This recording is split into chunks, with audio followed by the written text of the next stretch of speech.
If it's Friday morning, it's the About Mansfield Consumer Advice Series, and today we're talking about your money, your wealth, your nest egg, your retirement, everything, your picnic basket full of goods over here, and just right here in the studio, over my left shoulder, is Phillip Washington Jr. He is the host of Wealth Building Made Simple, the podcast, which he does right here at our studios. And first of all, top of the morning. Top of the morning to you. And describe that shirt you're wearing, the historically black. Yeah, so this is my fraternity, Kappa Alpha Psi, founded in 1911. And, believe it or not, there's a time period where we were not allowed to enjoy other fraternities. And so, we created our own back in the day. And it's, rich history of rising above limitations and being, positive and Yeah. yeah. That was the first black fraternity, wasn't it? It was the first incorporated one, but not the first one. The first one was Alpha Phi Alpha, which is another respectable, great fraternity. All right. But we're not here to talk about fraternities. Yeah. We're here to talk about Talk about your money. your wealth, Yes. everyone's wealth. All right. So Andrew Carnegie, pretty smart guy, and he made a comment allegedly to Napoleon Hill about how he chooses to do business with other people, and this was a pretty spot on and very intuitive in terms of Carnegie's statement. Let's talk about that. Absolutely. And listeners to my podcast will probably have heard me reference this multiple times. But he basically allegedly said something to the effect of, "I only go into business with 35-year-olds." Let me give you context. He was like in his 60s or 70s, but he was a seasoned man, and as far as how I took it, he's not specifically talking about age, the specific age, 35. What I take him to say was, the world gets recreated based on the dominant belief, right, of those around. And so you can look at the life cycle and realize, okay, one generation creates the world in their image or how they see it, right, their imagination, and the reason why things change is because they eventually, cycle of life, right, the old lion eventually gets weak, young lion takes over. It's just natural part of the process that we all feel some way, healthy or unhealthy about, but it just is. Yeah. And so, the hypothetical or the prototypical 35-year-old is somebody where, they're not in their 20s where they're green, right? And again, don't forget the age. I'm just giving the analogy that he's talking about.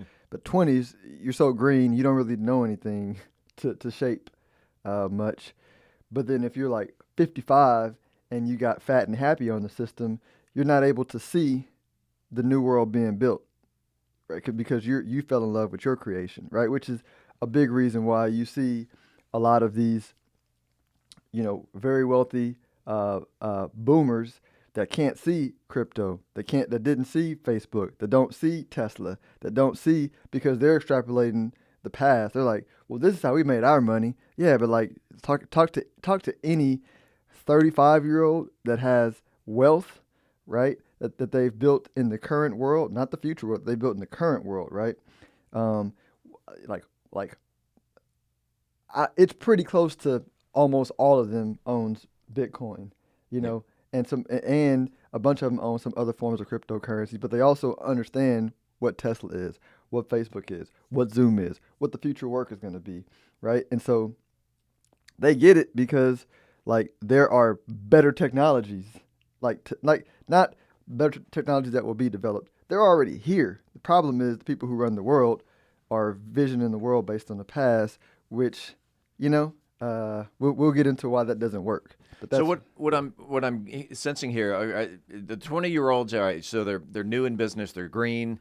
The 60-year-olds, as Andrew Carnegie allegedly in his 60s, you may have lost a little energy. The 35-year-olds have the passion.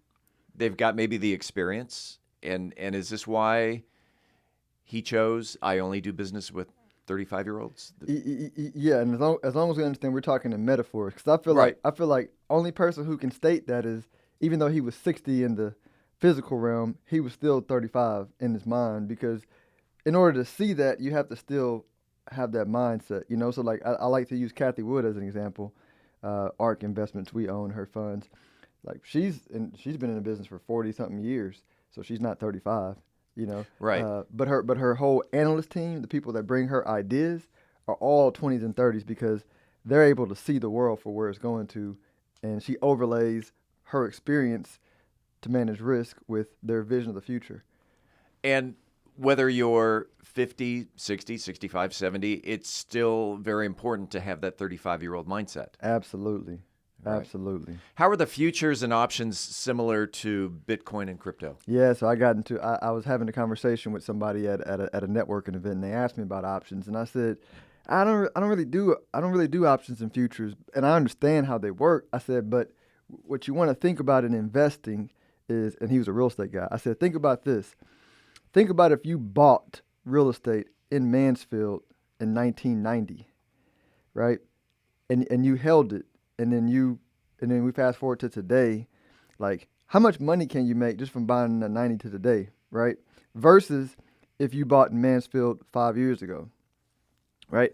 Or even today, if you're trying to buy in Mansfield to make money today, the person who bought 1990 is going to make gobs more money than the person who's trying to buy now, not because of intellect, because they were early, Right. you know. And so when you think about futures and options, futures and options to the boomer generation, right? Boomers invented futures and options, you know. And if you look at the billionaire money managers today, the hedge fund people, they are the ones that understood futures and options, you know. And so the millennial version, the 35-year-old version of futures and options, right, which is a new form of finance, right? If you think about, I talk about the Eurodollar system, which is basically futures.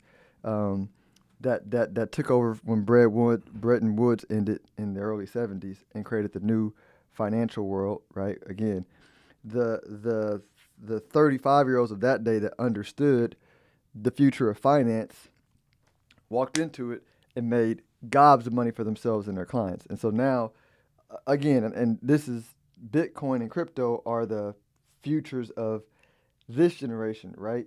For finance, because finance changes, transportation changes, commerce changes, like everything changes when the generation reimagines it.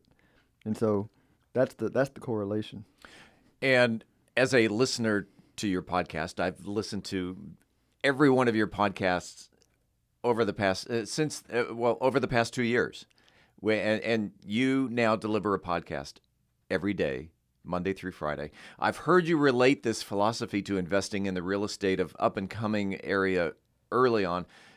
Can you elaborate on that? Yeah, absolutely. And so going back to what I was talking about is a lot of people think you have to be a lot smarter than everybody from a thinking standpoint, and that's difficult because it's difficult to be the smartest. You know what I mean? Like,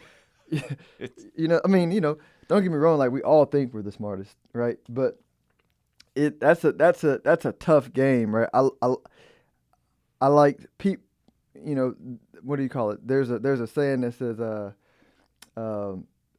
lecturing birds how to fly, right? Meaning like what society likes to do is they like to well, one thing you know about birds is birds fly, right? They don't need a professor to teach them how to fly. They just fly. Yeah. You know what I mean? And so what society likes to do is say, all right, look, let's get some young birds, let's teach them about aerodynamics and everything, and then let's show them how to do it, and then they correlate them giving them a class and then the bird flying with the class being the reason they fly. No, like birds fly. That's what they do, right? And so same thing with business and life. We like to look at the person that has 1 million Instagram followers and go, man, what'd you do to get Instagram followers? And we take notes.